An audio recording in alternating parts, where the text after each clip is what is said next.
future, he'll also be bringing some of the program managers and project engineers so that you'll get to see them, get to know them, and so that they can present their projects to you in the future.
We bring other people into the process. We bring in the Office of Equity and Inclusion, we bring in finance, we bring in Community Development Department, Economic Development to help us with this every year to ensure that we look at this through a multiple of lenses and not just through an engineering lens. Because believe it or not, we are self-aware enough to know that the engineering lens is not the only lens that we have to look through when prioritizing projects. And we appreciate the directive that we've gotten from the council on that.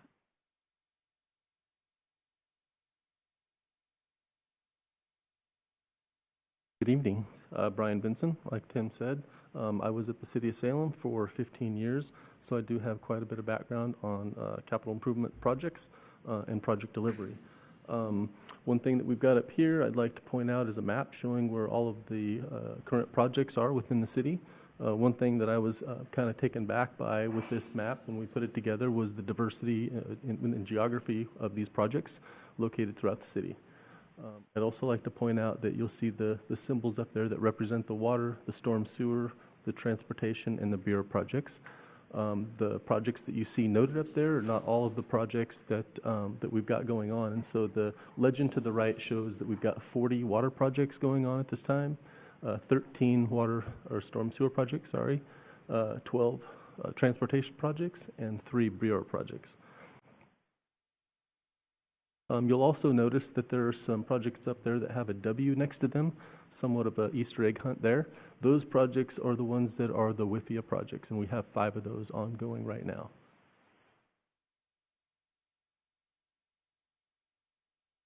So this slide represents the fiscal year 26 5-year CIP that was presented back, I think it was in January, February of last year. I would like to point out that the fiscal year 26 budget that's shown up there is the council adopted budget with the fall supplemental information in that budget as well. One of the things that I'd like to bring your attention to is the water new capacity line.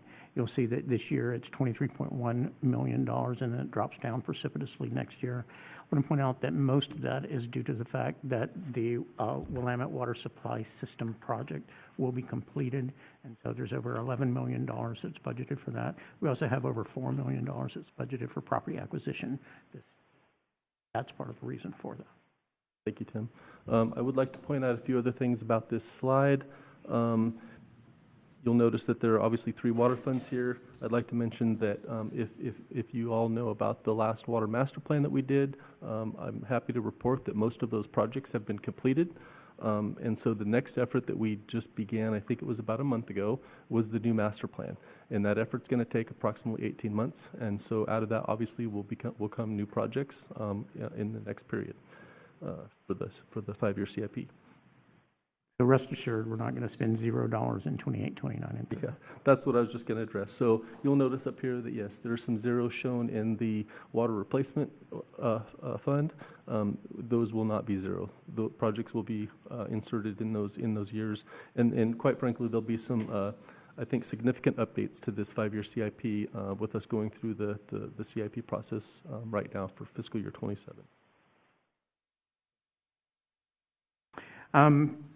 I don't think I need to say a whole lot about our transportation budget. I've spoken to you about that before. You will see that we're not spending very much money on this. Most of the projects that we have on transportation right now are MSTIP or TDT funded projects. They are not funded with the street fund. So, and Brian will be talking about one of the projects there, and that's going to be the Denny Road project. But that's why you're seeing the transportation project looking so low.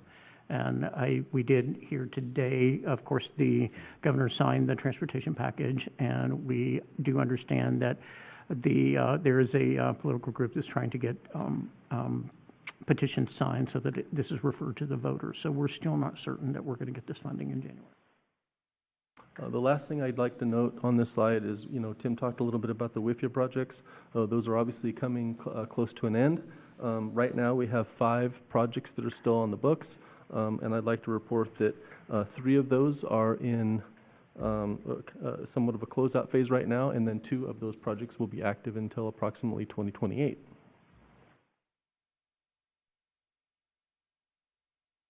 I'd like to also mention something about the Bureau projects. Funding for Bureau projects currently include the Loop, the First Street Commons, Canyon Road pedestrian safety improvements, and the Bureau land acquisition. While we do expect other projects to materialize over the next few years, there are no other known projects on the horizon at this time.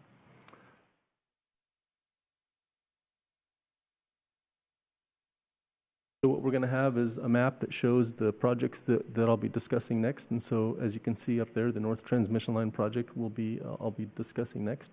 Next slide. So when I discuss what I have for these projects, I'll kind of let you consume the information that's on this slide while I talk from my notes. Even though I'm sure you've been following this project, I'd like to give you a brief overview of the scope of the project and talk a little bit about what our current progress is. This is a WIFIA project using the CMGC alternative delivery process for design and construction, stretching from Tualatin Valley Highway following 170th Avenue and 173rd Avenue to Walker Road, then running from the intersection of Walker Road and 173rd to Evergreen Parkway in Hillsboro. This project includes approximately 36,100 feet, which is 6.8 miles, by the way, of 24-inch and 16-inch seismically resilient ductile iron water line. The project also includes 6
technology.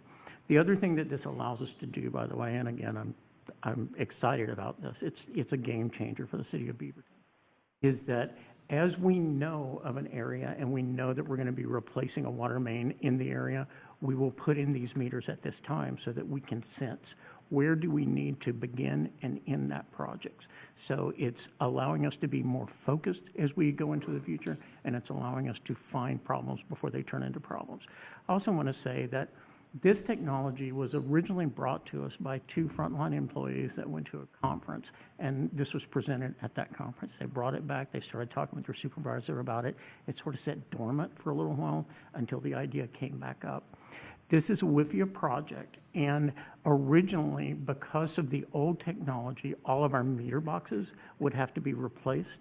But because of these meters, they're smaller than the older meters. They fit into the existing meter boxes. By the way, that wasn't a cheap fix to replace those meter boxes. It was over $2 million. So this has allowed us to buy more meters rather than meter boxes. So this is just an example of how this has worked all the way up through the organization so that our teams are making better decisions for you. So Tim mentioned a project that came out of the AMI meter installations. I'd like to mention that that project was called Clearwater Court. What's amazing to me is that it was 5 months between the time we installed the meters, identified a leak, performed a small design, got pricing, and construction was completed. 5 months from identification to completion. It was pretty amazing. So I'm pretty happy about that. Next slide, please.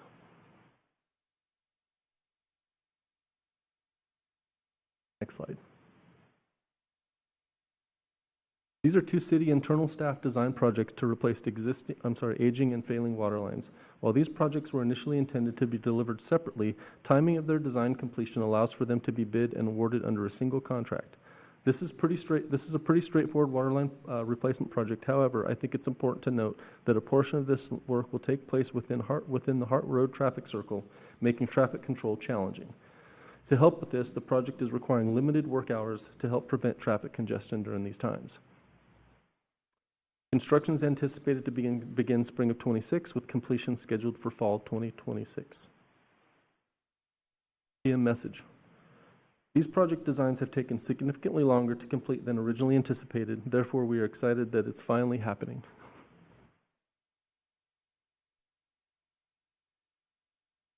Next slide, please.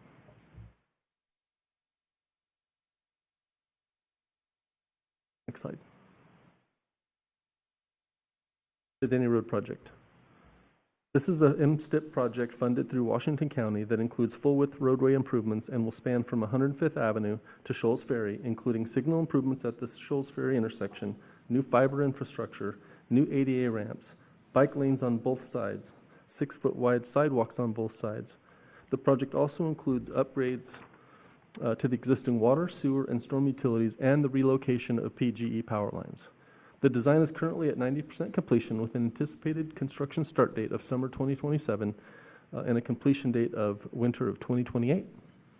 While the current IGA contemplates Washington County delivering the construction of this project, there have been talks about having Beaverton take over the construction management once the project is ready for bidding. This is something that we support and will be likely coming back to council with a revised IGA to request approval for this agreement modification.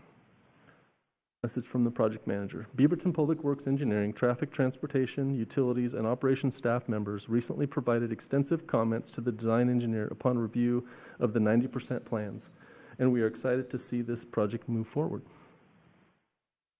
Next slide, please.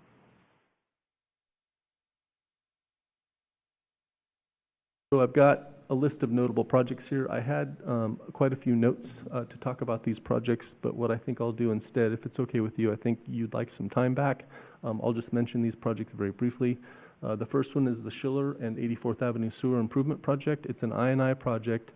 Basically, I think that you guys know I&I is influent infiltration, and so one of the great things about fixing these projects is it significantly helps reduce the tax on the treatment plant that CWS operates. So that's one major reason for doing those. Not to mention the costs are significantly less if we can catch those pipes in time to be able to do CIPP lining. because if we wait too long, they have to be open cut, and that is more expensive. So we're trying to do a good job at identifying those projects early and be able to do trenchless methods of construction for those. Cooper Mountain Reservoir number 3, as I'm sure that you're aware, this is in Cooper Mountain, and this is in the South Cooper Mountain, kind of the, I guess I'll call it the mid. It's kind of confusing, right? Like when I came on board, there's like this Cooper Mountain, there's South Cooper Mountain, there's Cooper Mountain, and there's, I guess what I call North Cooper Mountain. So this project would be in Cooper Mountain, so kind of in the middle. This project right now, progress is that we've got an appraiser on board to appraise the property that we're looking at, and we anticipate sometime next year an offer will be made, and then we can start making plans for the siting and the construction of this project. ASR well number 7A, this is in North Cooper Mountain. So basically this project is at the site of the new reservoir that was just built, the pump station, and another ASR well, as well as the shop building that was built there with that project.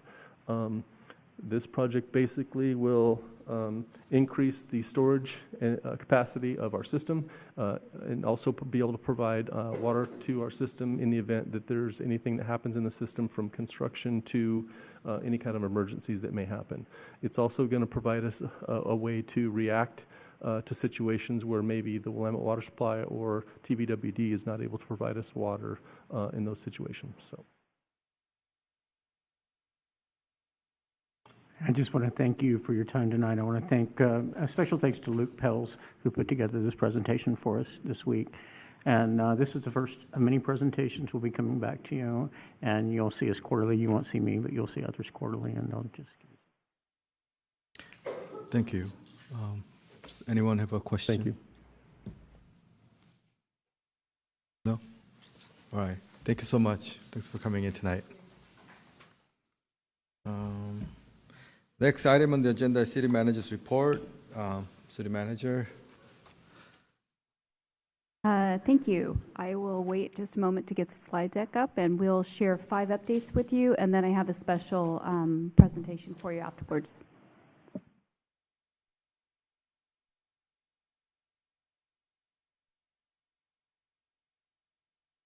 Thank you. If we can move to the next slide. All right, well, this fall, the city continued its commitment to fostering inclusion, belonging, and community connection with 2 impactful programs, the Belonging Speaker Series and Welcoming Week 2025. In October, the Belonging Speaker Series hosted a compelling session titled Disability, Etiquette, and Justice at the Beaverton Library. The event is part of an ongoing series designed to bridge social divides and strengthen Beaverton's sense of community. The next session will be focused on housing and houselessness. It's scheduled for January 2026. Beaverton also celebrated its 11th annual Welcoming Week, a milestone that's honored more than a decade of building a more inclusive city. The week kicked off with the inaugural Welcoming Resource Fair, connecting residents with over 20 local organizations and services, as well as cultural celebrations with music, dance, stories, and much more. I want to thank our Office of Equity and everyone who participated in supporting these events. I look forward to seeing what's next. Next slide. You're invited to kick off the holiday season with the annual Winter Lights and Tree Lighting Ceremony. It's going to be held Friday, December 5th from 4 to 8 p.m. at City Park in downtown Beaverton. This is a free family event, and it'll feature winter markets, live performances by local musicians, and activities for all ages. Performances and activities begin at 6, and the tree lighting is at 7. And if you can't make the event, Beaverton Winter Lights will be on display nightly from Monday, December 1st through Saturday, January 3rd, and also from 4 to 8 for family photos and seasonal strolls. Next slide. Well, let's add a bit of sparkle to our neighborhood, shall we? So whether it's hosting a block party or a concert in the park or installing a welcome sign or adding trees in public areas, the Neighborhood Match Grant program can make it happen. This is a really exciting program, and we want all community members to know about these grants, which provide up to $3,500 for community building events and improvement projects. The city provides dollar for dollar matching funds for volunteer time, donated materials, or cash. So anyone can participate. We'd include all of your neighbors in this. Why don't you check out beavertonoregon.gov/neighborhood, learn more, and apply. Next slide. So funny you should see yourself on that slide. We are wanting to announce to the community that your annual retreat is coming up, and it is going to take place on Sunday, December 7th from 8:30 to 4:30, and Monday, December 8th from 4 to 8 p.m. It will be filmed, so please, we're encouraging the community to tune in. If you want more information, again, check out our website, /council for more details. And next slide. So like many Oregon cities, as you know, Beaverton faces a structural budget deficit driven by expenses that are outpacing revenue growth, further strained by tax limitations at the county and the state levels. Despite significant efforts to improve our financial position, including a $9 million reduction in costs, which includes the elimination of 32 positions, a comprehensive citywide fee review, and the full utilization of our local property tax authority, we still have a funding gap. To address this, the City Council is actively exploring additional strategies to stabilize our finances, both in the near and the long term. If you're interested in learning more about the progress we've made so far, we want to encourage the community to review and watch several recordings of the City Council. They've been held on September 9th, September 16th, and October 21st. The sessions covered cost-saving measures, ongoing financial constraints, and potential revenue opportunities. Our next discussion has been rescheduled and will take place on Tuesday, December 2nd. That concludes the update, but I do want to take some time to talk to the community and the council about our immigration enforcement response. And I have a few slides that I'd like to show, so I'll wait a moment to have those be brought up.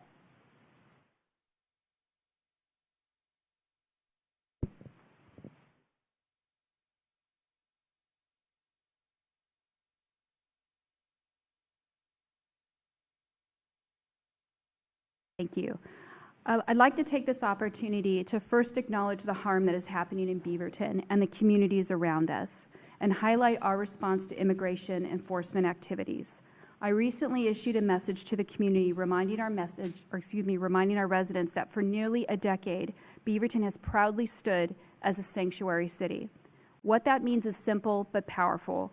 Our city is dedicated to being a safe, welcoming place for everyone, regardless of immigration status.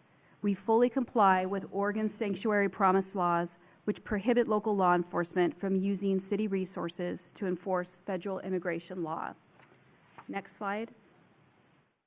The Beaverton Police Department play a key role in this commitment. Our officers do not ask about immigration status, and they do not assist with federal immigration enforcement unless legally required. And the truth is, federal agencies don't usually notify cities or local police ahead of time, so we learn about these things when the public does. It's important to note that local law enforcement cannot legally interfere with federal activities or mandate how they operate. However, as you heard this evening, Beaverton police officers will always identify themselves as Beaverton police officers and respond to all calls for disturbances that they receive. Our officers work for and on behalf of the local community. We want everyone to feel safe when reaching out to the police for help and to report a crime. Beyond enforcement, Beaverton is actively sharing information and community resources that offer universal legal representation against deportation, rapid response and support for immigrant communities, and finally, legal aid and education. Next slide. We understand the severe impact this is having on our individuals and families in the community, and we've taken immediate action to do the things that we have control over. We've streamlined access to our utility assistance program, which is administered by Community Action.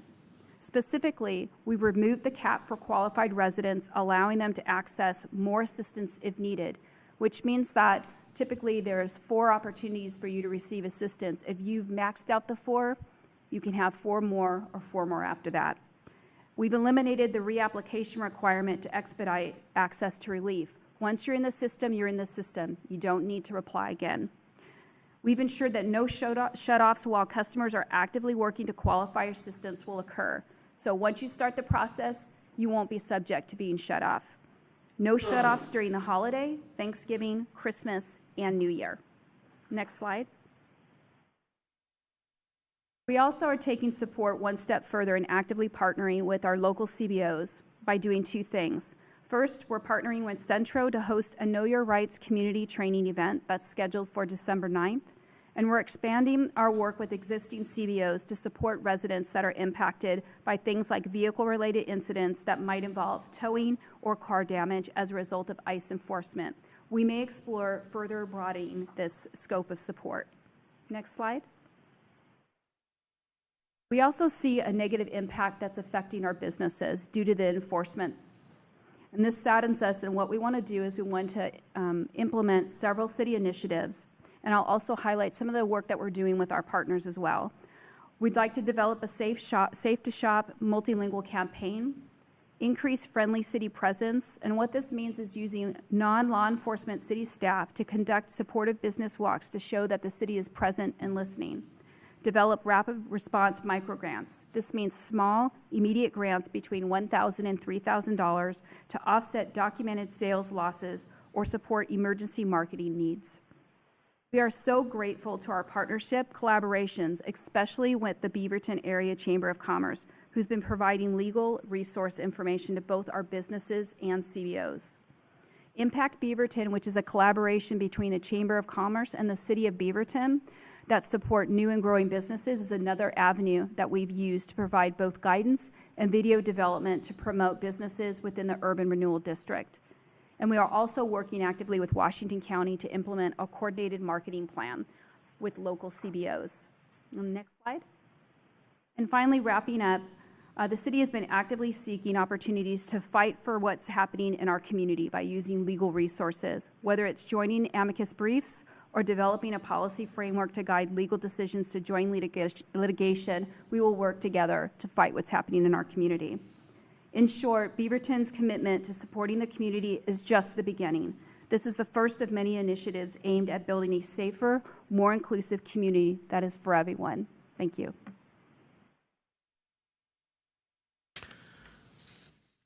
Thanks. Thank you for the presentation. Does anyone have a question to the city manager?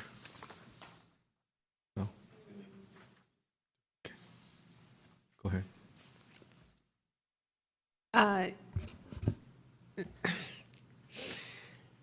I just don't want it to go unsaid tonight that we heard the comments. Thank you for addressing this at the end of the city manager's report. I think that there's this balance between, is it just being performative to say that we feel distressed on behalf of the people living in Beaverton, or is there something that we can actually do? And it did more for my sense of, I don't even know how to find the words to say this, but even something as small as helping someone tow a car because their loved one has been abducted. It might seem small, but it's something. And it's the little things, finding those, and then working together on the bigger things and figuring out what we can do, learning from other jurisdictions and what they're doing, and hearing from the community and hearing their stories and making sure that they are hearing what we're doing. I think that's the next step, is the people in this room are hearing it. How are we going to make sure that this gets pushed forward to everybody living in Beaverton to know that our city is thinking about this, working together, working with our city attorney's office, working with partners to try and form some sort of a response to this invasion of our community and the county and our state. So just thank you for getting it onto the record, and look forward to continuing to think through this. Thank you. Thank you for the report. We will now move on to approval of the consent agenda. The agenda includes the City Council's consent agenda and the Contract Review Board's consent agenda. Do I have a motion to approve the consent agenda? Sure, I move to approve the council consent agenda and the Contract Review Board consent agenda. I'll second. Moved by the Councilor Hassan and seconded by Councilor Duggar to approve tonight's consent agenda. Is there any discussion? I have one. John? Yeah, I just want to call out a couple things. First of all, I want to thank city staff for the extra time on the open air Beaverton rulemaking part of this. This is something I know I've asked a lot of staff lately, and I just want to acknowledge that this gives us time to have the proper conversation without feeling rushed and everything. And so I want to acknowledge that. And then within the contract review board, I just want to acknowledge the work by our city staff and Relay to bring us to a really great position. I'm incredibly proud of the work from our partners and our city staff. We heard you last year to our Relay partners, and we see it on a day-to-day, the progress. And so I just want to congratulate you all and really thank you for allowing us to show those values and then us all live them together. So I just want to acknowledge that too. Thank you. Councilor Hassan? Yeah, I just commend city staff and Relay and the SEIU folks. I know that a year ago, we heard from you and we were trying to figure out what we could do. And my heart breaks when I think of folks in health insurance and what that looks like. And so it was very moving. And I think I'm really proud to see city staff work with all the partners involved to get us to this point. So I'm really excited to vote yes. Okay, seeing no other comments, City Recorder, please take the vote by roll call. Counselor Duggar, Yes. Counselor Hartmeyer Prigg, Yes. Counselor Hassan, Yes. Council President Kimmy, Yes. Counselor Teeter, Yes. Counselor Tivnon, Yes. 6 yes, 0 no, 1 absent.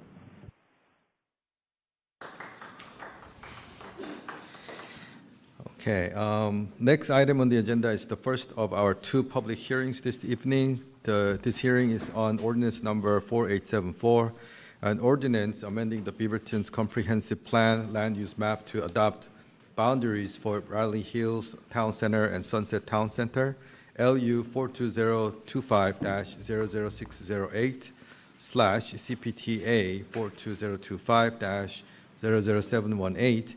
And I call to order the public hearing. Before we move to the substance of the hearing, I will ask the city attorney to cover some preliminary matters. Good evening, Council. I'm Robin McIntyre, Assistant City Attorney. Tonight's hearing will proceed as follows. After the preliminary legal matters, staff will make a presentation. The Council will then have an opportunity to ask questions, and we'll hear public testimony in the following order.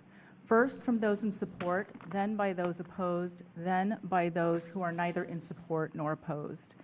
After the Council asks any final questions of staff, the hearing will be closed and Council will deliberate towards a decision. Anyone wishing to speak at this hearing should follow the instructions included on tonight's agenda. For those attending in person, please complete a yellow visitor comment card found at the table by the entry doors. Once the card is filled out, give the card to the city recorder seated at the end of the dais and wait to be called. If you've joined the meeting by phone, you can enter *9 to let the city recorder know you wish to speak. Alternatively, if you've joined this meeting online, you can click the raise hand feature to let the city recorder know you wish to speak. Each member of the public will have up to 3 minutes to speak. When you speak, please give your name and address for the record. Now I will explain the criteria the council must use to make its decision tonight, and then I will ask the members of council if they wish to make any disclosure. Council's decision is based on the adoption of the ordinance and must be based on consideration of statewide planning goals and administrative rules adopted under ORS Chapter 197, applicable federal or state statutes or rules, applicable plans and rules adopted by Metro, and the city's comprehensive plan and development code. Council may consider any relevant testimony that it receives. Failure to raise an issue during the city's hearing on this ordinance precludes an appeal to the Land Use Board of Appeals based on that issue. Any party with standing may appeal the decision of the City Council to the State Land Use Board of Appeals according to the rules adopted by that board. Persons with standing include those who submit written comments or present oral comments. At this time, I'd like to ask if any members of the council wish to declare a potential or actual conflict of interest. Let the record show no response. Does any member of the audience wish to challenge the ability of any council member to participate in this decision? Record show no response. Presiding officer, that concludes the preliminary legal matters. Thank you. Let's proceed to the staff presentation. Thank you. Hello, Council President Kimmy and councilors. I'm Brian Martin, Long Range Planning Manager with the city. And I'm joined by Sarlia Hickson, Associate Planner, who's attending remotely. Tonight's public hearing is related to a comprehensive plan amendment that would add 2 town center boundaries to the comprehensive plan land use map. You can see those 2 boundaries in yellow on the first slide here. The question before you tonight is whether you support the proposed amendments. Next slide, please. As a reminder, the Designing Walkable Places project includes these town center amendments, as well as other development code changes and a few comprehensive plan changes. They were originally scheduled to be heard together. Staff is bringing them in 2 separate hearings because the development code comp plan portion required more time, but these town center map amendments were ready, and they're required by Metro to be approved by the end of this calendar year. The Planning Commission continued the hearing on the non-town center elements to January 7th, so the council may have a hearing on those in March. So tonight, the hearing involves only the town center maps, boundaries, and it's very narrow in focus. Slide, please. The proposed comprehensive plan changes to the land use map would establish boundaries for the Sunset Town Center and the Raleigh Hills Town Center. They are the only 2 centers not yet adopted that are relevant to the city of Beaverton. The regional and town centers in general are part of the Metro 2040 urban growth concept, which was first adopted in the 1990s to promote efficient use of land within the urban growth boundary and focus compact development in these centers and major corridors. This map shows the specific boundaries for the Sunset Town Center. The yellow area is the proposed town center, and staff worked with Washington County staff and coordinated on the boundary. The county is also working to adopt the same boundary. Next slide, please. The Raleigh Hills Town Center on this map has been indicated on Metro's map for decades, but it never had a specific boundary. It was just kind of a blob on their map to be determined. So the yellow boundary on this map was developed in coordination with Washington County and generally reflects the higher intensity commercial mixed use and multi-unit zoning in that area. Also, the county is also working on adopting the same boundary. The approval criteria for this application are found in Comprehensive Plan Section 1.5.1, and of course the city attorney mentioned those. The staff report provides findings for the approved criteria. Next slide, please. Staff recommends that the council approve the comprehensive plan land use map amendments as recommended by the Planning Commission. That concludes the staff presentation. Thank you very much, and I'd be happy to answer any questions you might have. Any questions for the staff? No? As a reminder, council will be taking testimony first from those in support, followed by those opposed, and finally by those who are neither in support nor opposed. Now is the time for testimony in support. City Recorder, is there anyone here to speak on proposed ordinance? Yes, the 2 individuals on the yellow card. I don't know if we have anyone online. There's no one online. So the first speaker is Joseph Schaefer. When you speak, please give your name and state whether you are a resident of Beaverton. Please remember to speak clearly and loudly so that your comments can be understood and recorded. You'll have 3 minutes to speak. When you finish speaking, council members may ask questions related to your comments. Go ahead. Thank you. I'm Joseph Schaefer, land use planner at Jordan Ramus in Portland. I am not a Beaverton resident. I'm here with Scott Neaton. We're here on behalf of the Peter Cord family, which owns a significant amount of property in the Sunset Transit Center area. And we're here to speak in support of the application. I'd like to give a quick shout out to the planning staff. You've met David, and Anna and Jenna are also here tonight. think it's a smart thing to do. We support the idea of the Metro 2040 plan and the slight adjustment that the map is making tonight. Thank you. You can, I need to say anything. Joseph spoke for me. Thank you. We really appreciate all the good work. thank you. Is there any questions to the speaker? All right, thank you so much.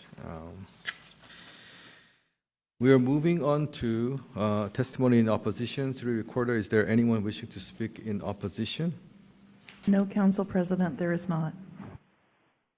So no member of public who wants to speak in opposition. Then tonight, we are moving on to testimony neither in support nor in opposition. City Recorder, is there anyone wishing to speak? No, Council President, there is not. There appears to be no member of the public who wants to speak neither in support nor in opposition. Does any member of the council have any question for staff? I see no names. Does staff have any further comments or clarification regarding proposed legislation? Council President, no comments from staff. Thank you. Okay. You could have shouted that. Does the city attorney have any further comments? Not have any further comments. Thank you. Okay. Hearing no further questions from the council, the public hearing is now closed. The council may either adopt the proposed ordinance recommended by the Planning Commission or take other action. But if other action is proposed, the motion must include specific direction as to what that other action is. Is there a motion regarding the ordinance? Yes. I move that the council adopt ordinance number 4874, an ordinance amending the Beaverton Comprehensive Plan land use map to adopt boundaries for Raleigh Hills Town Center and Sunset Town Center, LU 42025-00608/CPTA 42025-00718. Second. All right. Any discussion? No? Okay. We are ready for a vote. Would the city recorder please call the roll? Councilor Duggar, Yes. Councilor Hartmeyer Prigg, Yes. Councilor Hassan. Yes. Council President Kimmy, Yes. Councilor Teeter, Yes. Councilor Tivnon, Yes. 6 yes, 0 no, 1 absent, motion carries.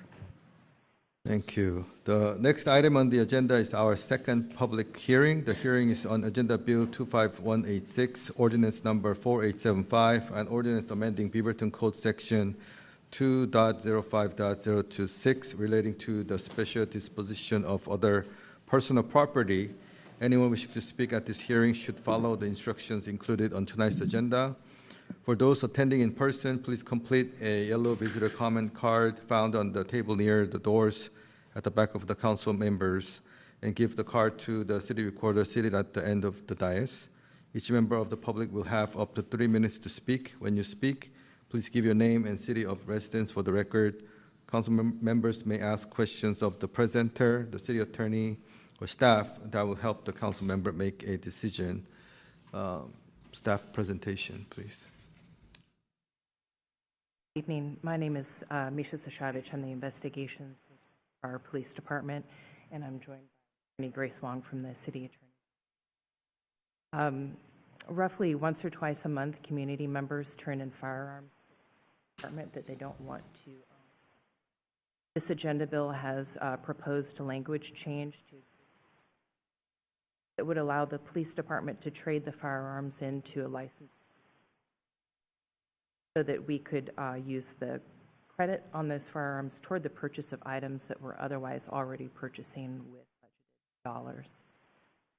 You have more details in the agenda bill, and Ms. Wong.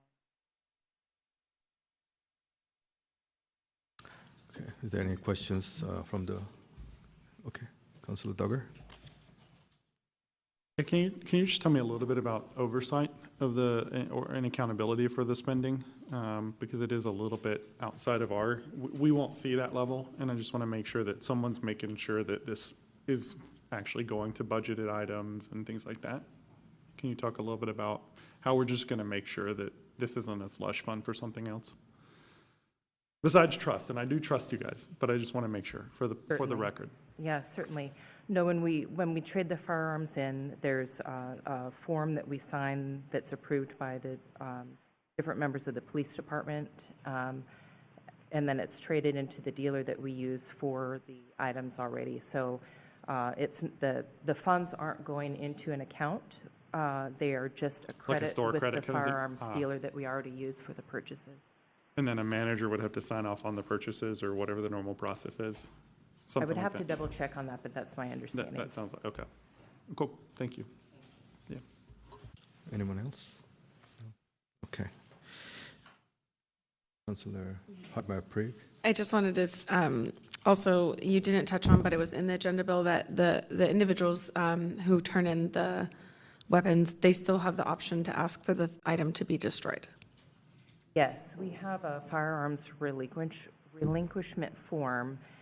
We ask them if they're willing to sign that. That tells them that we may do other things. We may trade in the weapon, we may destroy it, we may use it for training. That's a consent item. They can decline to sign that, and if they ask for that item to be destroyed, we'll honor that request. Thank you. Any other questions? No? I will now open the public hearing. City Recorder, is there anyone here to speak on the proposed ordinance? No, Council President, there is not anyone in person or online to speak. There appears to be no member of the public who wishes to comment on this matter tonight. I will now close the public hearing. Do I have a motion? Anyone? Yeah. I move that the council adopt ordinance number 4875, an ordinance amending the Beaverton Development Code, section 2.05.026, relating to the special disposition of other personal property. I'll second it. Okay. Any Point discussion? of clarification. Yes. Sorry, Councilor Teeter. You said Beaverton Development Code, but it's not Development Code. So just want to make sure we have the right. Yes, Code. Beaverton Code section, thank you, Thank not you. Development Code. Yeah, I thought I heard that, but, thanks for reminding, Any discussion?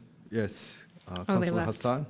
Thank you for bringing this. It's a very interesting policy, but I'm really glad that we're doing this tonight, so thank you. Okay. We are ready for a vote. Would the City Recorder please call the roll? Councilor Duggar? Yes. Councilor Hartmeyer-Prieg? Yes. Councilor Hassan? Yes. Council President Kimmy? Yes? Councilor Teeter? Yes. Councilor Tivnon? Yes. 6 yes, 0 no, 1 absent. Motion carries. Okay. Would Councilor Duggar read the first reading?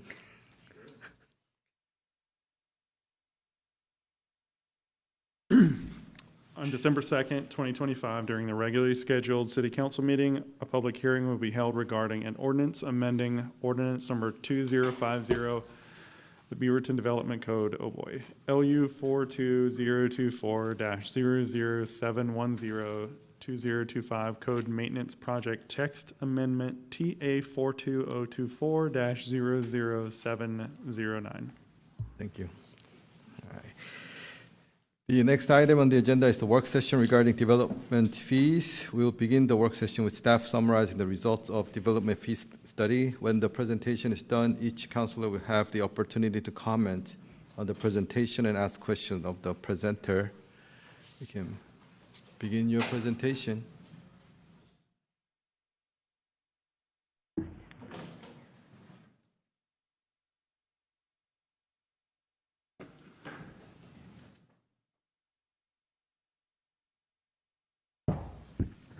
Okay. Good evening, Council President and councilors. My name is Andy Varr. I'm the Community Development Department Director, and I'm joined by Anna Slatinsky, our Planning Division Manager, and also in the audience is Koile, our Site Development Manager. In this work session, we will be discussing the study of development permit application fees conducted over the last 6 months as a follow-up to establishment of the citywide master fee schedule that was adopted earlier this year. Next slide, please. Our presentation will review the fee study and share some takeaways, including staff's proposed approach to updating development permit application fees for planning, open-air Beaverton fees, and a few other fee update considerations that are relevant to community development. Next slide, please. Thank you. At the end of the presentation, we are requesting feedback on these questions you see on the screen to inform preparation of a final proposal that is scheduled for a council vote on December 16th. Now I'll hand the presentation over to Anna. Thanks, Andy. This study focuses on planning fees because the citywide fee study did not include a close analysis of planning application processing cost recovery. There are dozens of planning applications, and review can require different amounts of time depending on the specific applicant and project characteristics. However, it is appropriate for planning fees to be considered in the context with overall development permitting costs, so building and site development fees are included in some of the analysis. The approach overall has been guided by city policy goals and council priorities. This includes seeking to understand how Beaverton development permitting fees compare to peer jurisdictions, an analysis of the cost recovery for planning, and consideration of the role that development plays in achieving desired policy outcomes, such as housing production and support for businesses. The benchmark fee comparison updates a similar 2022 study that compares fees for common development projects with the fees for permits for those same projects in other jurisdictions. The agenda bill attachment provides a lot of detail about that work. So this chart, okay, sorry, I'll give you a heads up about the slide next time.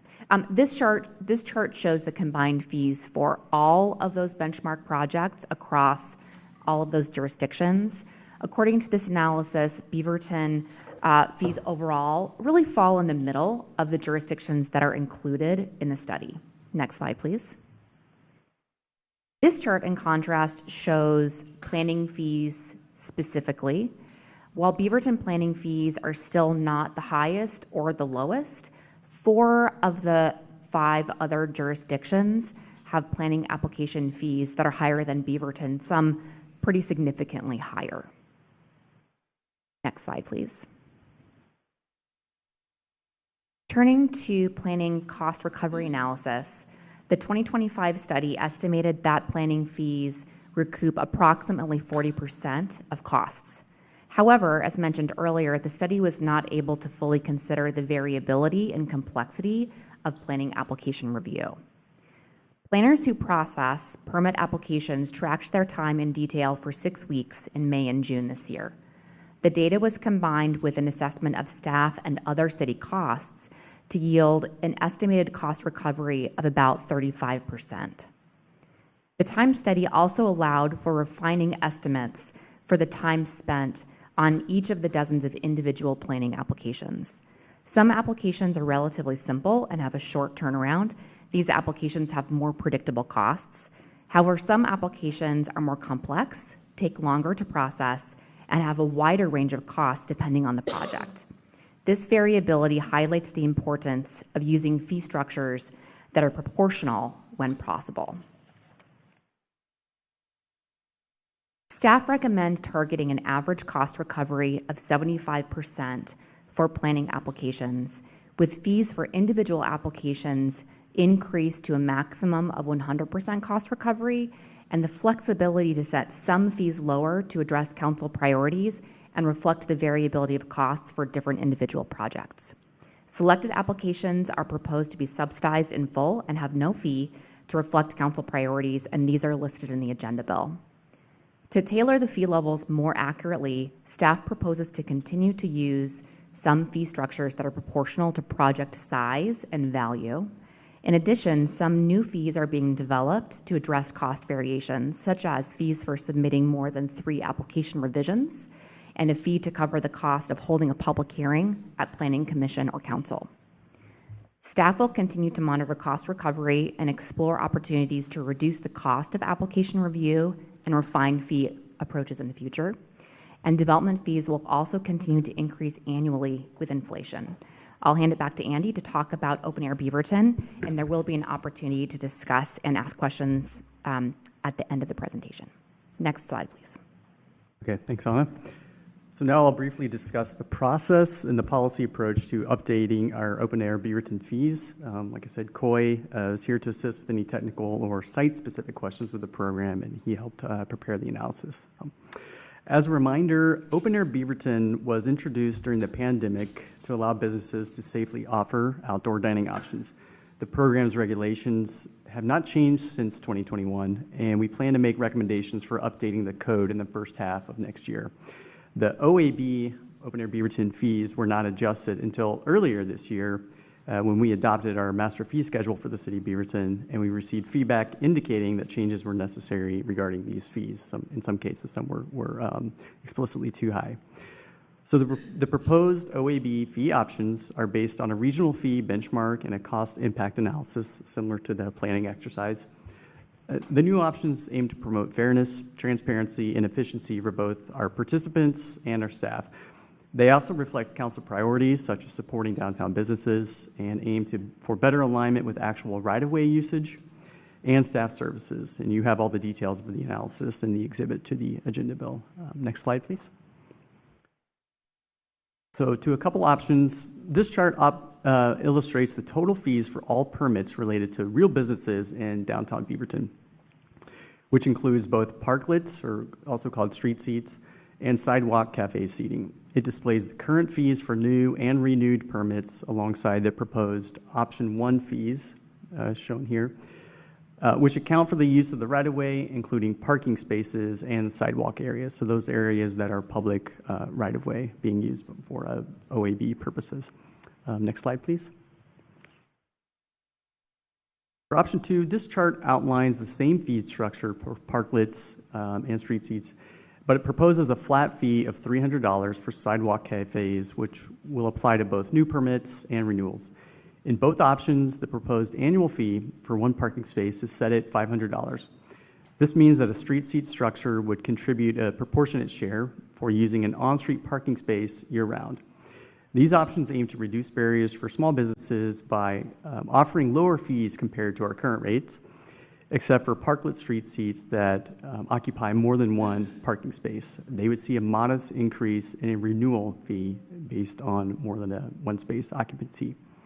Additionally, all fees will be combined into a single inspection and permit process for improved efficiency for our participants. Okay, and now over to Anna to wrap things up. Next slide, please. Additional updates to the citywide master fee schedule will be included in the amendments that are brought to council in December. These include mechanical permit updates on the building permit fee schedule, application fees for reimbursement districts, and some stormwater fee updates. Next slide, please. The fee update proposal will be finalized based on feedback from council tonight. It will come before council for a vote on December 16th. And if approved, would take effect on February 1st, 2026, to align with the annual inflation adjustments. Next slide. And that concludes the presentation. Here again are the questions that were referenced at the beginning of the presentation. And we are happy to address questions the council may have.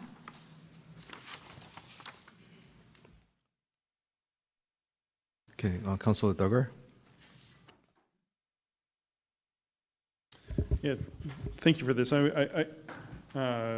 as far as the development fees, I don't have a lot of feedback. I trust the judgment of the staff there. I am a little nervous anytime we raise fees because that raises the cost of housing, but I also know you all know that too. And I know that's high on your list of being really conscious about that.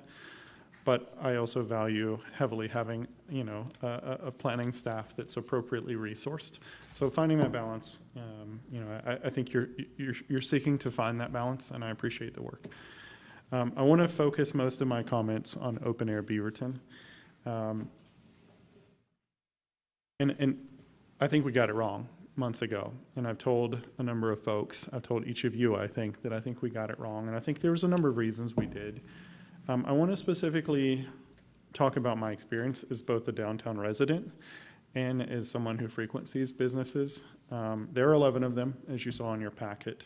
It's not a massive amount, I also went to Hillsborough not long ago. My husband and I went to downtown, and there's a ton of them. If you walk down, I don't know the name of the street, but there's a lot of them. And that struck me when I was looking through the packet of the cost difference, not only right now, but even with these changes of Hillsborough and Beaverton, it is stark. I think about our restaurant strategy. We spent a lot of money, a lot of time and effort transforming our downtown, and it is a special place right now. And as a longtime downtown resident, it was kind of boring 10 years ago. There wasn't much going on, and I think if we're honest with ourselves, our restaurant strategy has been an incredible success. But we're also teetering in an economy that might be, or I should say we're in an economy that might be teetering right now a little bit, where small businesses particularly are struggling. We've seen a number of restaurants close recently. And so that's causing me to pause here. I also want to call out that outdoor seating, both in a cafe or in a parklet, does not just benefit the business. It benefits a lot of people. It benefits safety. When I walk around in the evening, and I walk at least through downtown at least 3 times a day, because I have a giant dog and he needs to go to the bathroom, and that's what we do. I see lots of people out, and I also see people like me who can't bring their dog inside because of OLCC, and I see dining options for me that did not exist before this program, and I'm incredibly grateful for that. I think we need to start thinking about people that aren't just capable of going inside a restaurant. And so they're benefiting too, people that enjoy this. I also think about the timelines that these businesses actually can make money on their investment. And I happen to know a lot of the business owners. Many of these structures that they built can be $15,000, $20,000, $30,000 of investment from them. Some of them get grants from the city, which is certainly helpful, but it's still an investment. If you think about ROI from a perspective of a business owner, it might take a while to get that back, right? If you're only able to use the investment 5-6 months out of the year, and that is the climate we live in right now. Occasionally I will go downtown in January on a nice sunny day, and you will see people using these, but even that is difficult because businesses can't predict the weather, and you have to have staff to be able to service the outdoor areas. I'll also say that I see a lot of my folks, the business owners and the business community, this is not a one-time cost. These things take a lot of time to manage. They take a lot of money and resources to maintain. And I see a lot of businesses, if you walk downtown, comparing the structures now versus 2 years ago, they're warmer now. They have amenities, they have plants, they have heaters, they have things like that are continually being invested in, and I want to acknowledge that. In my opinion, and I'm not sure what the exact number is, but I actually want to subsidize this. I want more of this. I want to send the message that Beaverton is open for business for our restaurants of all kinds. You know, when I think of and they don't have an outdoor, or they don't have an open air Beaverton, but like Hobo, what a great little concept, right? It's in a space that is not big enough for indoor seating. I think of the First Street Pocha doesn't have much. Like there's businesses that don't have a lot of outdoor seating that really benefit from these spaces for benefit, and I want to see more of them. And I want to signal to the market that Beaverton wants you, and we want you to invest in our community. And so I would ask that we strongly consider subsidizing these, not only significantly lower than what option 1 or 2. I mean, I would like to see it below the total cost, right? Less than $300 a year.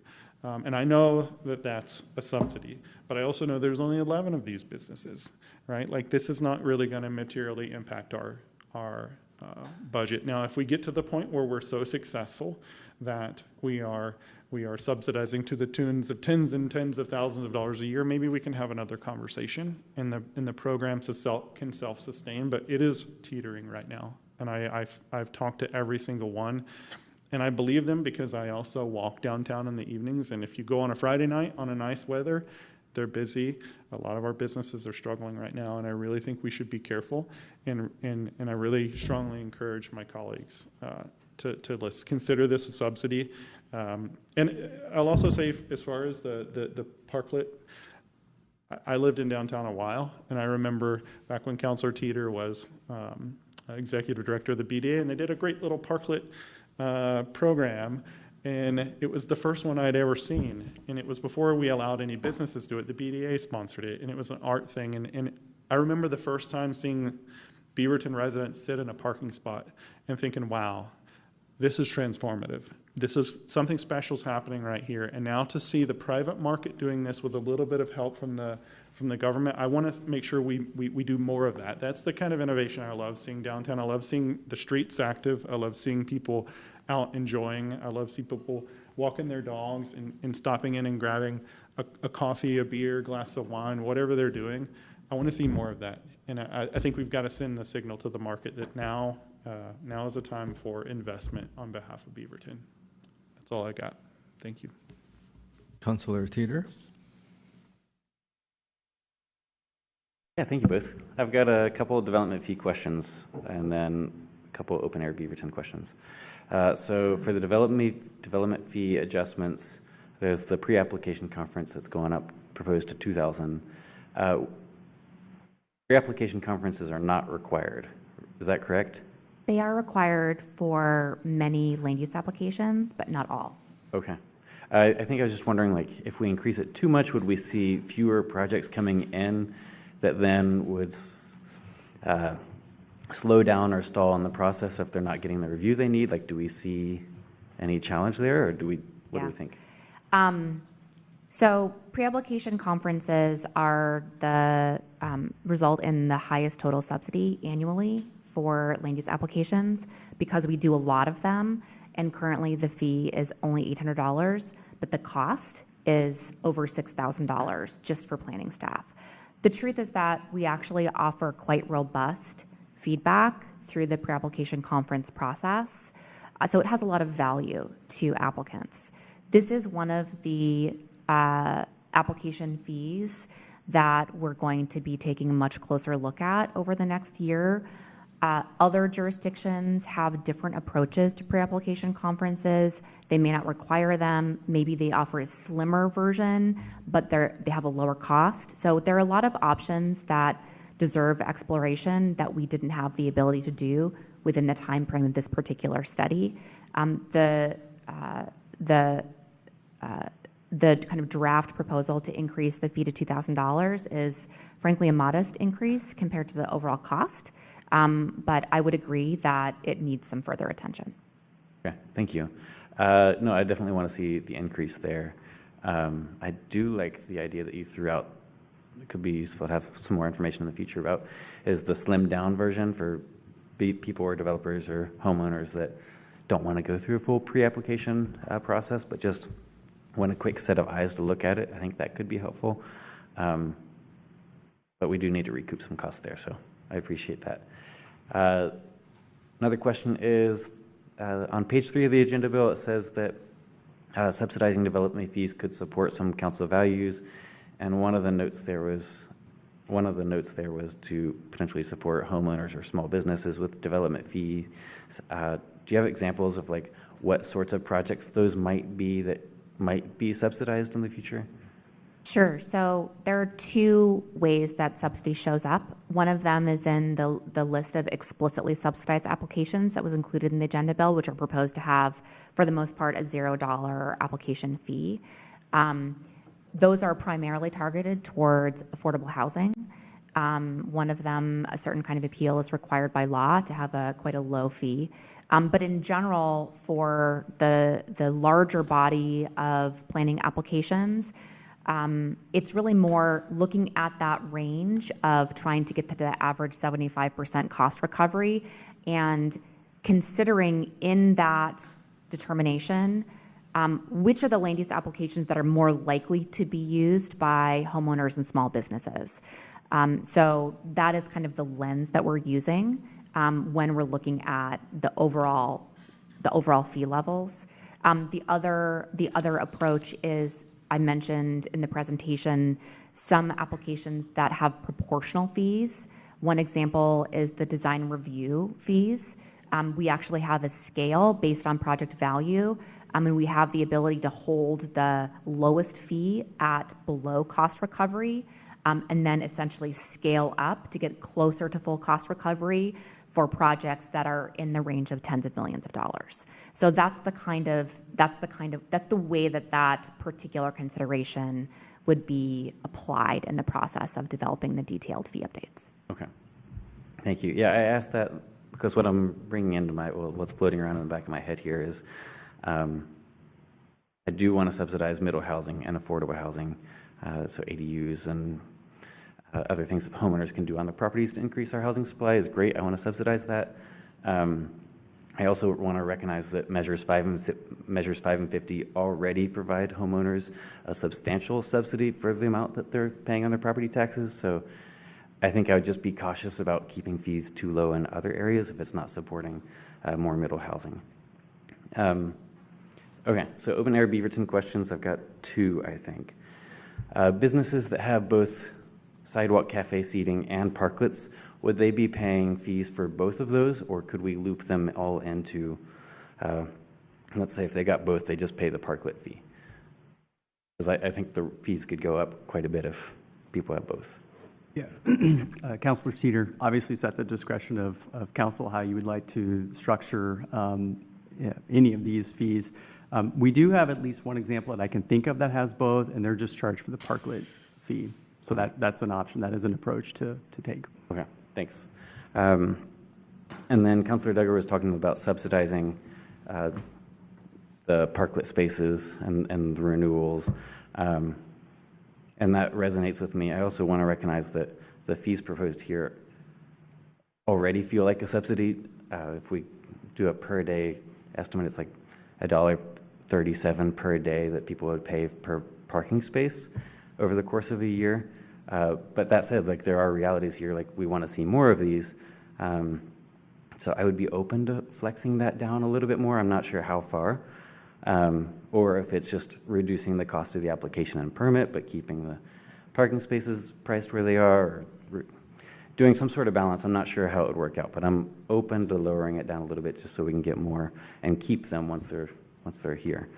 So if there's a little bit more I might want to see there in the future, but I like the direction we're going with the fees here, and I appreciate the efforts for cost recovery. I think it's important, so thank you. Councilor Hartmark-Brigg. Thank you. I'm just going to echo what you said on development fees. Thank you for all that feedback, and where we can on, I think cost recovery is important. I like that this model is kind of balanced across, and the target of 75%, kind of that average, makes sense to me. Some of the things definitely should be lower because the fee would just be such a massive change. So I do appreciate seeing that there's kind of an adjustment here along the way, and some of the fees are coming down, which I think is also great, to really make sure that it is about cost recovery. It's not a profit center, it's to pay for the services. So I really appreciate that. So no other comments on that. Yes, I approve, or yes, I support the recommended cost recovery of 75% on the planning fees. And I do support the subsidies as presented. A question on open air Beaverton is, do any of the businesses that line First Street Dining Commons have any sort of fee that they pay towards First Street Dining Commons, like maintenance or any of the like?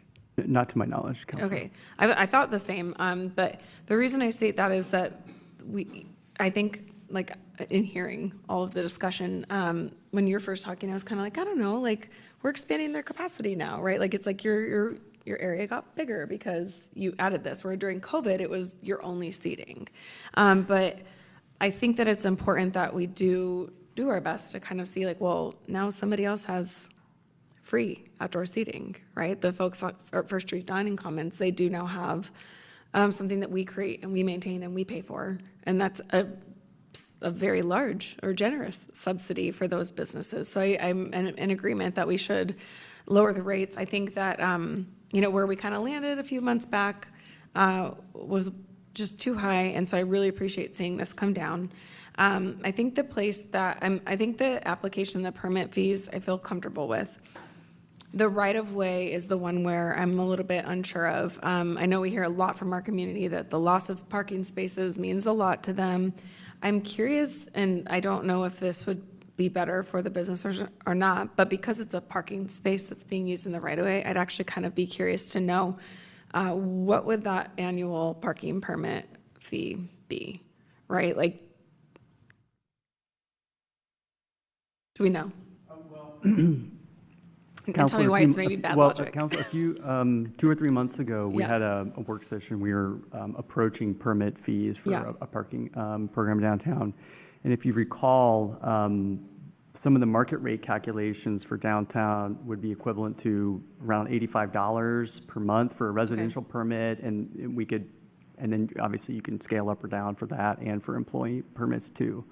So that equates to around $1,000 a Yep, year. okay. So, yeah. Okay, so then we would consider this subsidized from like, if that was your measure, right? I do think that we do want to keep it, we want to encourage this. We want to encourage this in more parts of our city. I know we don't have a whole lot of other places, though, that this model maybe works. And so I do think that because the, in our restaurant district, in the zone, like, these businesses have now contributed to creating this culture in the area, right? And I want to like really honor that and take care of that. So I would be, I'm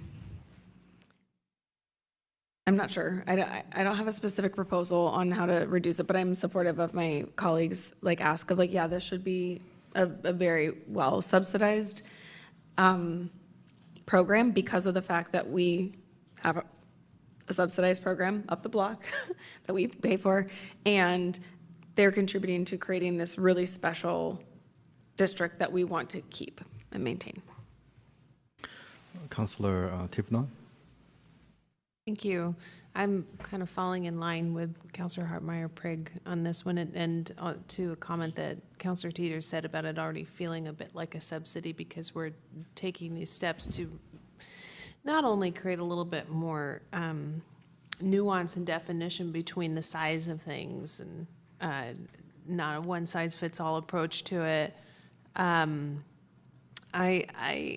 really hesitant to start thinking about subsidies in vacuums, especially at a time when we're grappling with the structural deficit and we're going to be asking voters to potentially consider a levy at some point in the future. This doesn't feel like the right time to start picking things one at a time. I am not against subsidizing valuable components of our community that we want to help flourish, and I recognize and deeply appreciate the comments about the business climate and how hard it is, especially for restaurants, and the margins being so slim. But to Councilor Teeter's point, when you do the math on day-to-day cost of these permit fees, they seem, for the impact they get in the increased amount of seating, seems like this is something that would be bearable. I am in support of option 2, though this is a work session. If more information comes to us, I'm totally willing to have that conversation as well. No questions about the development permit fee study approach or the findings. In support of the staff recommended cost recovery target of 75%, and I support the subsidizing of certain planning fees that have been thoroughly vetted. Councillor Hassan? Yeah, before I share words, I just want to have a couple clarifying questions. So Open Air Beaverton is truly 10 or 11 businesses? Does that sound about right? We have 11 existing permits. Okay. Okay, so I'll just go down the questions. I don't have any questions or comments about the development permit fee study. I will say what Councilor Teeter said is obviously encouraging development is always a priority, especially when it comes to housing. I support the 75% target, although I feel like people were saying a different number, but I'm going to go with that for the record. I think the planning fees are fine. It is really hard to be in this moment to know that we are in a fiscal, we're having our own fiscal issues as a city. We know that our small businesses and our communities are also really struggling right now. And so I'm really trying to straddle those truths. And so I think without providing very specific direction, just how are we like partnering with our local businesses and our business community to make sure that we're not putting unintended consequences by some of these fees. So I don't have any strong recommendations, except like we've got some really amazing small businesses and partners, and I wouldn't want to make any decisions that would inadvertently hurt them or ask them to leave, especially because I do think, and I'm trying to be cautious, but like I think we're going to be moving into a bit of like a people not eating out as much and just like really just seeing what the future is bringing right now. And so just asking you all to like very thoughtfully help us thread that needle in a way that there is a cost recovery target, of course, and we are not subsidizing to the extent that we're overextending ourselves. I don't know where I saw this in the comments, but like, when we have like local people that are doing this work in our community and their local businesses, like how are we uplifting those organizations versus some of those like bigger sort of larger development organizations? So that might not be something that's super allowed, but I just wanted to like put it out there because that's what I want to drive in this community, in this city. So thank you. Thank you. I'm in support of 75% planning fees and all the recommendations, especially option 2. But I have to caution to where I have friends or acquaintances that I know who has restaurants inside retail stores. And he always complains to me all the time because he's paying for the space that he's leasing because provide dining. And city is making him going out of business by providing all these subsidies for parklets, food carts.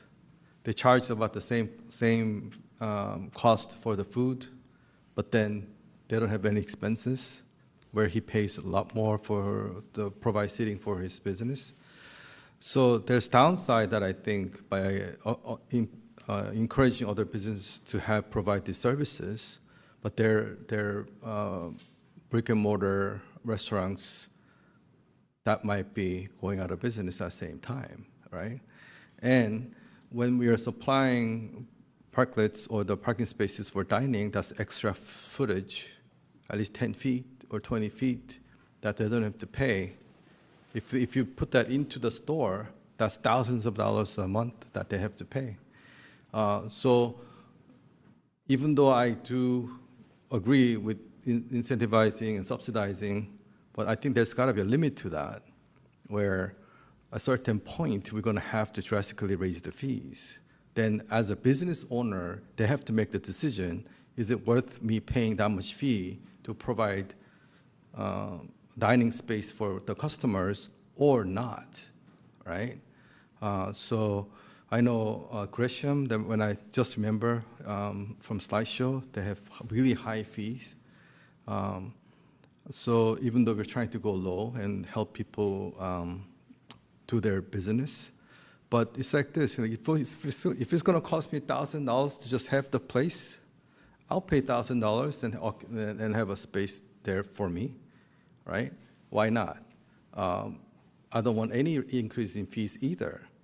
But is it really, with the financial constraints that we have as a city, is it really ramping up the business? As a business owner, I would love to have almost free spaces that I can have people dining in front of my business. Everybody loves it, right? But because it really costs nothing, it is something, but it's nothing. So as a business perspective, we really have to go back and really think, what is our strategy here, right? And and geographically, is it just going to affect the downtown? Is that what it is, or is it the entire city of Beaverton? For the most part, the program impacts downtown because that's where we had the sidewalk widths and really the parking spaces. We don't have a lot of demarcated parking spaces elsewhere in the community, and obviously the business traffic. But then, as a code, it doesn't restrict to the downtown area, right? It just, if you find some place, you could do it. Yeah. So I'm technically, like, I could start coffee shop in my clinic and then apply for a dining space in the front. I'd have to talk to the building official. I'm just saying, well, there's a potential I get to your people point. to abuse it, and use it, just like, why not, just have it, right? And then I can just put temporary structure there. So these are the things I want to think about, and as we are going into physical sustainability discussion, like what is the fine balance between incentivizing or subsidizing, and to what limit are we going to do this? And we can permanently, forever can do this. So that's on my mind. So this is a work session, so I'm just putting it out there for the staff to maybe think it through. I'm not against it, I'm for it, but is it to the health of the city financially? What is the fine balance between the two? So that's on my mind, because we are going into it. Financial recovery is the key driving pillar right now. So in that perspective, how can we help at the same time? How can it not hurt our financial situation for the city? So that's my input for today. Anyone else? No? Great, thank you. Thank you for the presentation. Final item on the agenda is council new business. Does anyone have anything they wish to share? Councilor Hassan? All right, so I will start off and just give you a sense of what I'm going to cover, and then Councilor Hartmeyer-Prig will join me, but it will help. Just want to get you all in the loop. We heard from community about immigration activity. Obviously, a couple of us saw this coming probably for a while and are navigating how to help folks in our community. I've had 2 former students lose their fathers to deportation, so it's been really rough. So we have 3 different motions. The first one I'm going to talk about, well, I'll share the motion. I think that we can discuss it. The first motion is to make a motion to ask the city staff to do a resolution declaring a state of emergency due to the federal actions of the government. Second. So I can talk on that if that helps. We have been working with staff, so I've talked with Jenny and the city attorney. We know that there are several different incidents happening throughout the federal government that are impacting our community directly, so we wanted to make sure we started the state of emergency. And then I have 2 other motions, but I think we take one at a time. Well, we have 3 total motions.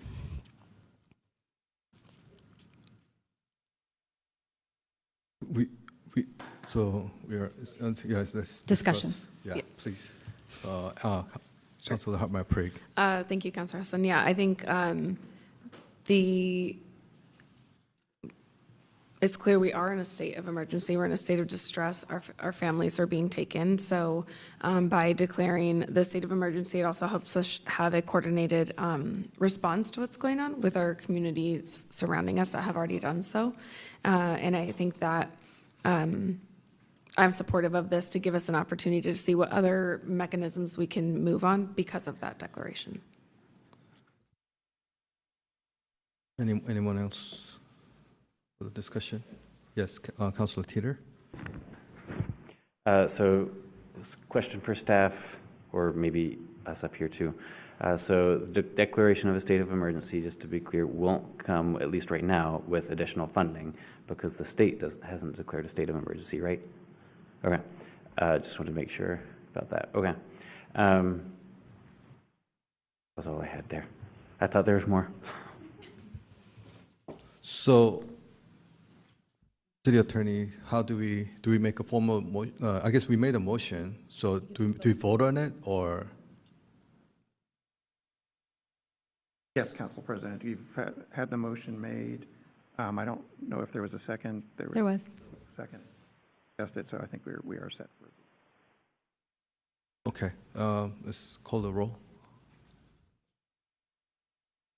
Councilor Duggar? Yes. Councilor Hartmeyer-Prig? Yes. Councilor Hassan? Yes. Council President Kimmy? Yes. Councilor Teeter? Yes. Councilor Tivnan? Yes. 6 yes, 0, no, 1 absent. Motion carries. Thank you. Up next. This one? Okay. Thank you, Council President. To be clear, I worked with city manager and city attorney, so these are not just anything new. The next motion I'm going to make is asking staff to return with an ordinance that codifies the state sanctuary statute into city code. Second. And if you would like me to add on that, Portland actually codified the sanctuary state within the city, and so we're not asking this to happen tomorrow. We're asking for staff to start the process, so we don't know how quickly it will move, and I respect that we're being thoughtful of staff time. But as we declare a state of emergency because of what's happening in our community, it's also important for us to use every tool in our toolbox, and this is another one. So we're going to work closely with staff, and I hope that you support this motion. Any other discussion? No? No. Okay. Okay, let's have a Excited to vote. roll call. I'll second that. Did we get a second? Oh, sorry. I am so out of it right now. Sorry, y'all. Give you the next one. All right, okay. Yeah, roll call, please. Counselor Duggar? Yes. Counselor Hartmeyer Prigg? Yes. Counselor Hassan? Yes. Council President Kimmy? Yes? Counselor Teeter? Yes. Counselor Tivnon? Yes. 6 yes, 0 no, 1 absent. Motion carries. All right, number 3, and Councilor Hartmeyer Prick's going to come with number 4. This one's interesting. I had been working with the city attorney's office on this for the last year. We knew about a lot of different technology that could contribute to surveillance or not surveillance. Good news. We don't use Flock, so Flock is not really something that the city has to worry about. However, there are other actions that we could be looking into on how we collect data for our constituents. So for example, if there's any ways that we share data of our constituents that could put them in harm's way, we want to mitigate that. So my next motion is I'd like to make a motion to ask the city staff to look into ways that we limit how we collect, share, and store data related to court activities that could further harm our communities. Second. I was going to give it to Teeter, but it's fine. Just a little bit of context again, like we don't know in what ways we could be causing mitigated harm, and so we're not asking for any action right away. We're just asking for the city staff to look into this so that if there is anything we should be doing or could be doing, that's being taken care of. Councilor Hartmeyer Prick. Yeah, I think this one is important because our data is meant to keep our community safe. And right now, our data, maybe not, hopefully not not City of Beaverton data, but we're seeing across the country that local data is being taken to cause harm in community. And that's not keeping our public safe. So I think that this is a really interesting one for us to look into how we can protect our community in this way. I just have a question to city manager. How would you do this? Question is, how are we going to do it? I mean, if we do it, is there a certain way that? Yes, so for instance, the research question is related to court-related activities, so we would do an inventory in terms of our processes, the information that we collect from those that come through the court system, whether that's fingerprinting, whether that's information that's collected on filling out data, all of that. So we have a mechanism in which to do that inventory. Okay, yeah, I just wanted to know. I can offer some background. I had a former student who had to go to the municipal court and was asked to fingerprint, had not been convicted, just it was showing up for the misdemeanor. And because they were undocumented, they had a bit of a panic attack. And because the Lake and Riley Act passed earlier this year, which says even if you have like a record or a something. So I don't know in our case whether that's going to be an issue, but asking city staff to look into that so that we can prepare. I would hate if someone, sillily vandalized a place that they shouldn't have, and then they get fingerprinted, and then that suddenly, leads to a deportation. That is what is happening today, so that's the purpose of the motion. Okay, if there's no more discussion, let's take a roll call. Counselor Duggar? Yes. Counselor Hartmeyer Prigg? Yes. Counselor Hassan? Yes. Council President Kimmy? Yes? Counselor Teeter, Yes. Counselor Tivnon. Yes. That's 6 yes, 0 no, 1 absent. Motion carries. Thank you. Counselor Any Hartmeyer. any other? Yes. Yeah. Okay. Counselor Olson got the hat trick, so I'm gonna add a fourth. So one of the things that I think would be important, we met as a council maybe a month or so ago where we moved to join a case together, and we included in that resolution, we gave direction that that city staff would have the ability to pursue cases that we might be worthy of joining, that we might want to sign on to, and that was specifically related to federal funding. But now there's, I think, more opportunity for us to give direction around potentially joining cases around immigration enforcement specifically, or just other cases that we need to really protect our community with. So I would like to make a motion to ask city staff to bring back a framework for council policy for joining lawsuits. Second. Anybody wants to add for discussion? I'll just add, Yes. I love this motion. This is, I know my one-on-one with Scott, this is something I asked for too, because I think it makes so much sense for us to like framework these things out. And as we join in one lawsuit, like, does that take away from our ability to join another? You know, staff time is not unlimited. And so like a framework ask makes so much sense to me. And I love this motion. Thank you for bringing it. No? Okay, let's have another roll call. Counselor Duggar, Yes. Counselor Hartmeyer Prigg, Yes. Counselor Hassan, Yes. Council President Kimmy. Yes? Counselor Teeter, Yes. Counselor Tivnon. Yes. 6 yes, 0 no, 1 absent. Motion carries. Counselor Kimmy, I'm so sorry. It's really hard to prepare for today. So Jenny, I'm going to look at you, and then I'm going to look at the council, and then you tell me. I have in my notes to ask staff and to look into exploratory programs related to housing and food, given what we're dealing with.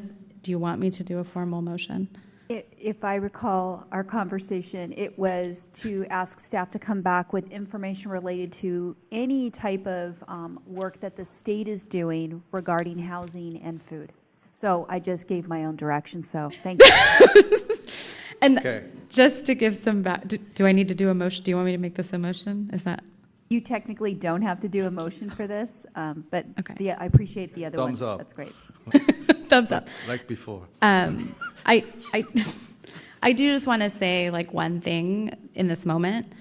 You know, I've obviously been really personally connected to this issue because I'm connected to a lot of former students and people in our community. And, you know, to find a car with nobody inside and to find the family and to, you know, communicate what's happening. And, you know, multiple of the individuals who've been impacted who are Beaverton residents are not being given any due process. And so when I mentioned 2 deportations, there was no due process. They were just deported. And so one of the areas that I'm struggling with is because we've never really invested in like a multicultural center in Beaverton, which I get why, but it has created this sort of like Band-Aid of 15 people in the community doing Band-Aid work. And so we have like a group of people in Central Beaverton that are doing some work. We have a group of people doing work in this other parts. And so I just want to put that on everyone's radar because I think if we had some sort of a hub, like Centro is doing really great work and their work is very based in Western Washington County. And so as we're identifying organizational partners and groups to work with, like it is hard here. It is very, a teacher is helping here, or a volunteer is helping here, or a neighbor is helping here. We do not have infrastructure to help communities of color when their families are being torn apart. And it breaks my heart to like be on the front line of these phone calls and conversations and to be like, okay, let me see what we can do about utility shutoff, which thank you so much, city leadership and city management, who's stepping up and saying like, we're gonna work hard. And so I ask that we think about like what that looks like in this community, not from a budgetary perspective, but just like how are we building that infrastructure for communities of color? Because I don't know, I won't speak for others, but like we are doing grocery deliveries for people who won't leave their house. And I imagine some of you are too. And I hope that over time we can build the infrastructure so that if and when this happens again, it isn't people that saw a car that was left and then are pulling over and helping get the car home. Like I want us to move in that direction. I think it's really important. So thank you for supporting these motions and just kind of keep that in the back of your heads. So you want to make somebody second? No, no motion, that's it? Everybody got thumbs up? Okay, it's clear? Okay. Anyone else? By the way, no, I'm kidding. All right, that concludes our meeting tonight. The meeting is adjourned. Let's have a 3-minute break and then, you want to do Bureau?